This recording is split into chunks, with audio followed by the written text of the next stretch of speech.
Logan's Run is one of the most haunting science fiction films ever made. A sealed paradise where looking young is mandatory and growing old is a death sentence. But even after nearly 50 years, this film is still hiding secrets. Did you know the original ending had Logan escaping to a space colony near Mars? Or that a Star Trek Easter egg has been hiding in the final scene for nearly 5 decades? Today we're uncovering 14 hidden truths about Logan's Run 1976, including how the screenwriter behind Soylent Green secretly created the film's most iconic and terrifying scene. Number 1. The ending they completely rewrote. In the version audiences saw in theaters, Logan and Jessica do not find sanctuary. After escaping the Dome City, they discover the outside world is real, people can grow old, and sanctuary was never a real place. So Logan does something bigger than escape. He goes back, he returns to the city, tells the young citizens they do not have to die at 30, and confronts the central computer with the truth. The computer cannot process the fact that sanctuary does not exist, breaks down, and the entire system collapses. But that was not how the story originally ended.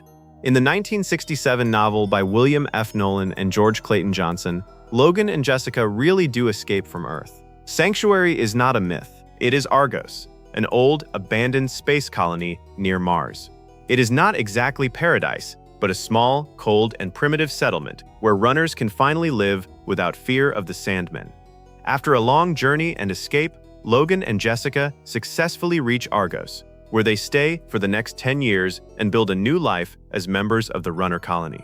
Later, in the sequel novel titled Logan's World, Logan and Jessica must return to Earth in search of food and medical supplies because the colony's resources are beginning to run out. Screenwriter David Zellad Goodman threw that ending away. He explained that the film had already become an extremely expensive production for MGM, with its budget rising from an initial estimate of around $3 million to approximately $9 million. Keeping the space colony ending would have required even more money and made the film far more complicated to produce. Instead, the filmmakers chose an ending centered on Logan's transformation, from a Sandman to a rebel willing to destroy it and risk his life to free everyone trapped inside. Number 2. The hidden Star Trek Easter egg. In the film's final scene, the young citizens pour out of the domed city and gather in awe around the old man, played by Peter Ustinov. Hidden in that crowd is one of the strangest little accidents in 1970s science fiction. A background actor, or extra, raises his hand in the Vulcan salute from Star Trek. It is close enough to briefly block Ustinov's face. The person behind the salute was later identified in fan accounts as Adam Wise, who said he wanted an easy way to spot himself in the crowd when the movie came out. He worried that someone would notice it and cut it, but it survived all the way into the final print. The director, Michael Anderson, either missed it or did not see it as a problem. That is easier to understand when you remember the timing. In 1976, Star Trek had not yet become the giant movie franchise it would become after Star Trek the Motion Picture in 1979. So a teenager's private signal to himself ended up becoming a tiny Star Trek Easter egg hidden inside Logan's Run for nearly 50 years. Number 3. Too naked for the big screen. Inside the ice cave, the robotic figure Box, played by Roscoe Lee Brown, originally had a longer sequence than the one seen in theaters. In the deleted version, Box does not simply talk to Logan and Jessica. He asks them to pose for an ice sculpture. Then the request becomes more uncomfortable. He wants them to pose nude, with dialogue that includes the line, "I'd like to sculpt you nude, of course." The scene was filmed, but it contained too much nudity for the release MGM wanted. Logan's Run needed to keep its PG rating, and in 1976 there was no PG-13 category sitting between PG and R. So the ice sculpture sequence was cut down before the theatrical version reached audiences. Some fragments and photos of the scene later circulated among fans and were eventually reconstructed online, but not as a complete original sequence. Number 4. The journey they cut down. In the film, Logan and Jessica's escape from the domed city is surprisingly simple. After the ice cave and box sequence, they eventually reach the overgrown ruins of Washington, D.C., and that becomes the film's main vision of the outside world. But in the novel, their journey is not a straight trip from the city to one abandoned landmark. They travel through a whole chain of strange and dangerous places across North America. They pass through Crazy Horse Mountain, where the global computer system known as the Thinker is hidden inside the monument. They eventually reach Cape Steinbeck in the Florida Keys, a former launch site where a rocket eventually takes them towards Sanctuary near Mars. And the novel's Washington, D.C. is not the quiet, vine-covered ruins seen in the movie. It is a jungle-like disaster zone shaped by the Little War, where animals released from the Washington Zoo have multiplied after the city was damaged by fire, violence, and a tactical atomic bomb. The film did not try to reproduce all of this because it was too huge, too expensive, and too effects-heavy for a 1970s production that was already one of MGM's biggest science fiction gambles. So the movie turned a wild cross-country survival journey into one haunting discovery. The old world was still out there, and everything inside the dome was a lie. Number 5. The youth slogan that became a death sentence. In the film version of Logan's Run, every citizen is allowed to live only until the age of 30. After that, they must enter Carousel, a public ritual where they are told they might be renewed. But the number 30 gives the film an extra sting because it echoes one of the most famous slogans of the 1960s. Don't trust anyone over 30. The phrase was coined by Berkeley activist Jack Weinberg in 1964. Originally, it was an offhand response to the suggestion that older political figures were secretly controlling the student movement. But it soon became a symbol of the wider generational distrust associated with the youth counterculture.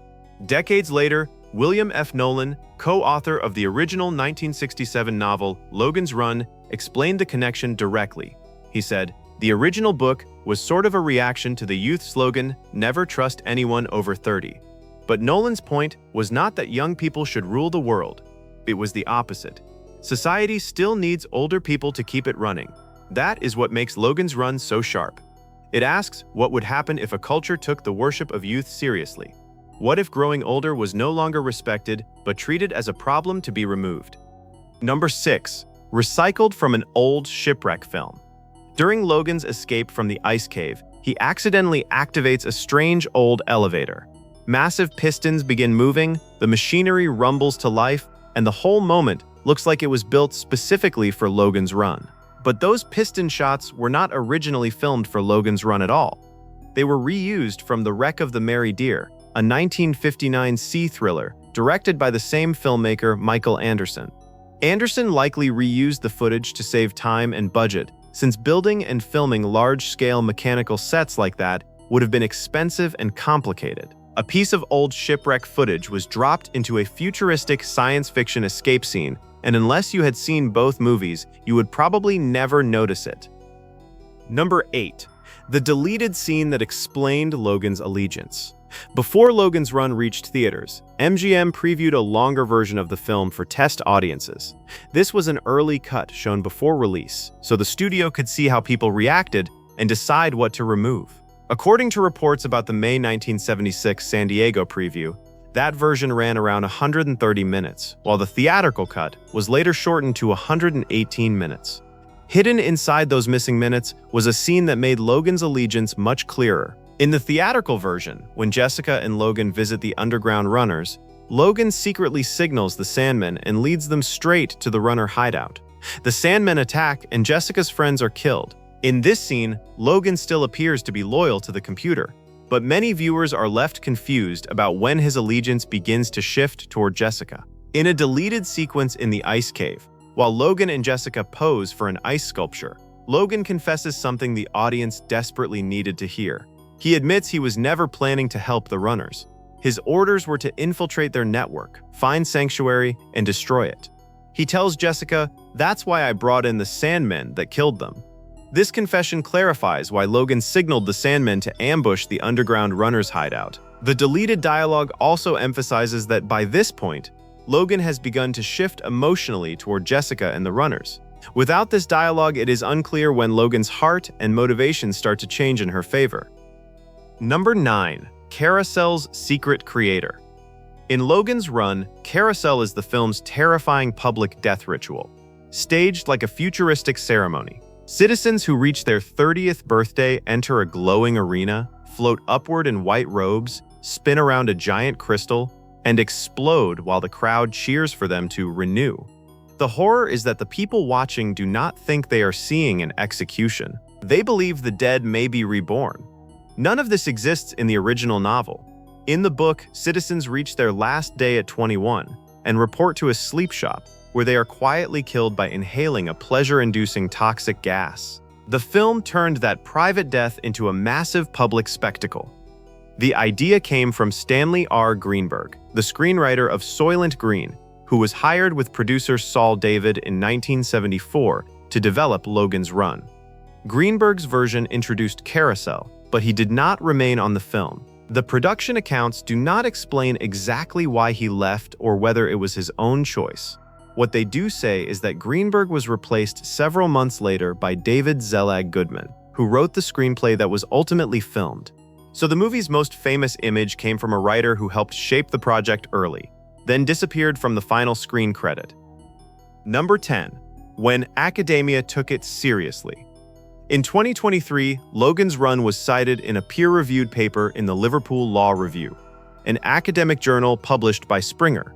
The paper discussed Article 2 of the European Convention on Human Rights, which basically means the legal right to life. The argument was surprisingly dark. The authors said this right has become an increasingly fragile thing, prone to sharp rationing.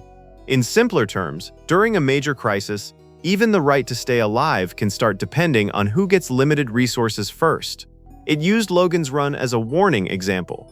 In the original novel, people are killed at 21 because society believes there are not enough resources for everyone. The paper connected that idea to real-world debates about healthcare rationing, triage, hospital beds, ventilators, and end-of-life decisions. During a crisis, the paper argues, society can start prioritizing the people most likely to survive. That does not mean old people are automatically abandoned, but it does mean the old, the frail, and the seriously ill can become easier to push down the list when resources are limited. Logan's Run is not just about a world obsessed with youth. It is about a society that decides some lives are too expensive to protect. Do you buy it? Has the real world come close enough to Logan's Run that the comparison holds? Number 11. A first in cinema history. When Logan is interrogated by the city's central computer, something unusual appears on screen: genuine holograms. Not a simulation, not a trick of light, but real holographic images of Michael York's head produced using laser technology. Producer Saul David insisted that actual holograms be created rather than conventional special effects because he believed nothing else would look convincing enough. A company called Multiplex produced the holograms, and when they appeared on screen, they marked the first use of laser holography in a feature film. The studio was proud enough of this distinction to use it in the marketing, the screen's first use of laser holography. At least one of those original holograms now sits in the MIT Museum's holography collection, preserved alongside some of the most important artifacts in the history of optical science. A prop made for a 1976 science fiction film ended up in one of the world's most respected research institutions. Number 12. Why they let you live longer. In the film, citizens are terminated when they reach 30, but in the original novel, the limit was much younger, 21. You might assume the filmmakers raised the age because it made the dystopia feel more believable, but the real reason was more practical. According to the DVD audio commentary, director Michael Anderson explained that finding enough actors and extras who could all convincingly look 21 or younger would have taken too much time and money. Raising the age to 30 solved the casting problem almost instantly. It also allowed the production to cast Michael York as Logan, even though he was 33, and Jenny Agutter as Jessica, who was 23, without making the world feel awkward. The novel's version was closer to a Lord of the Flies nightmare, referring to William Golding's story about children trying and failing to govern themselves without adults. In other words, the book imagined a society ruled by youth, while the movie turned it into a more adult, more filmable dystopia. And that one small change completely shifted the feeling of the story. Number 13. The stunt that nearly failed. The Carousel was not just the film's centerpiece. It was also one of the hardest effects sequences in the entire production. To create the illusion of citizens floating toward the crystal, special mechanical effects expert Glenn Robinson, built a rotating system on 2 levels. The floor area, where the performers began the ritual, could revolve, while a second circular rig above the set carried the wires, motors, and winches that lifted the stunt performers into the air. Those 2 parts had to move in sync. If the floor turned one way and the overhead rig did not match it, the wires could twist, pull unevenly, or tangle.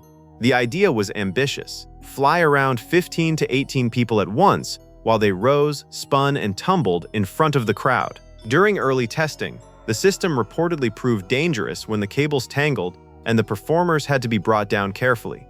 The rig was then redesigned so each flyer had more individual control, with emergency shutoff protection added. The final version worked well enough to create one of the most unforgettable images in sci-fi history. L.B. Abbott later described Carousel as the film's greatest photographic effects challenge, and the work helped the movie win a Special Achievement Academy Award for visual effects. Number 14. The film that aged overnight. Logan's Run premiered on June 23, 1976. Star Wars premiered on May 25, 1977. Less than 12 months separated them. In that narrow window, the entire landscape of science fiction cinema changed permanently.